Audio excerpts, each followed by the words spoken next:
The country most likely to remain stable through the next decade of compounding global crises is not the United States. It is not China.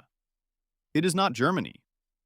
According to a composite analysis of 5 structural metrics: energy self-sufficiency, food security, debt sustainability, demographic health, and institutional stability, the answer is Norway, a nation of 5 million people, virtually no military ambitions, and a sovereign wealth fund worth $2.2 trillion, around $390,000 for every Norwegian citizen. The data has been pointing to this conclusion for years. Most analysts don't talk about it because it doesn't fit the conventional power map. The mainstream narrative equates national strength with GDP size and stock market performance. But these are measures of current output, not structural durability. Japan has the world's third-largest economy and a debt-to-GDP ratio of approximately 230%. Italy holds a permanent seat at the G7 table and ended 2025 owing 137% of its annual economic output to creditors. In 2024, for the first time in modern history, the United States spent more on servicing its debt, $879 billion, than on its entire defense budget. When the next major stress event hits, and as of early 2026, the IMF lists 9 countries already in debt distress and 23 more at high risk, the question won't be who is richest. It will be who is most self-sufficient, least leveraged, and most institutionally coherent. Those are very different lists. The idea that national resilience and national wealth are the same thing is a product of a 70-year period of unusual global stability. The COVID-19 pandemic exposed the fragility of just-in-time global supply chains, with a speed that stunned policymakers. The Russian invasion of Ukraine revealed that energy dependence on a single supplier is a strategic vulnerability, not an efficiency gain. The acceleration of US-China decoupling is fracturing the integrated global economy that powered growth since the 1990s.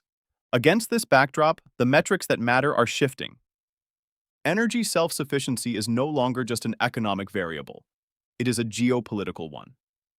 Food production capacity is re-emerging as a security consideration. Debt levels that were manageable in a low-interest rate world are becoming structural constraints. And demographics, the ratio of productive workers to dependents, is now determining fiscal trajectories across Europe and East Asia in ways that GDP figures have not yet fully reflected. If this kind of analysis is useful to you, subscribe. We publish new scenarios and data breakdowns every week.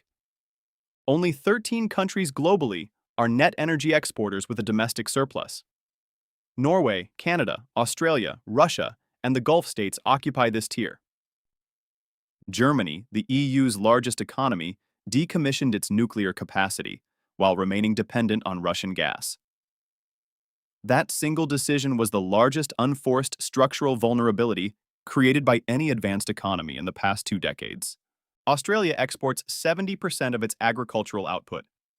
Canada is simultaneously a top 10 agricultural exporter and holds the world's third-largest oil reserves. These dual surpluses are rare. South Korea recorded the lowest fertility rate ever measured for any country, 0.72 in 2023. In 2024, it edged up to 0.75, still the lowest fertility rate among all 38 OECD nations. And South Korea's overall population is shrinking for a 5th consecutive year. The United States, at 125% of GDP, crossed a historic milestone in 2024. For the first time, debt interest payments exceeded the defense budget. The Congressional Budget Office projects those interest costs will more than double to $2.1 trillion by 2036. Applying this 5-metric framework produces a 3-tier resilience map. Tier 1, structurally durable through most scenarios, includes Norway, Canada, Australia, Switzerland, and New Zealand. These countries combine at least 3 of the 5 metrics at a high level. Tier 2, resilient under normal stress, vulnerable under systemic shock, includes Germany, South Korea, the United States, Japan, and the UAE. Tier 3, structurally fragile, with high crisis probability within the decade includes Argentina, Pakistan, Egypt, Italy, and a significant portion of nations currently carrying IMF debt programs. If this analysis changed how you see the situation, hit like. It helps other people find this kind of independent coverage. What does this mean for you? If you live in a Tier 1 country, your primary risk is not systemic collapse. It is the friction cost of a restructuring global order. If you live in a Tier 2 country, the risk is policy failure during a stress event. The wrong government, the wrong call, the wrong moment. If you live in a Tier 3 country, the data suggests that diversification of assets, of currency exposure, potentially of residence, is not paranoia. It is rational risk management. The next major global stress test will not be kind to nations that borrowed their way to stability.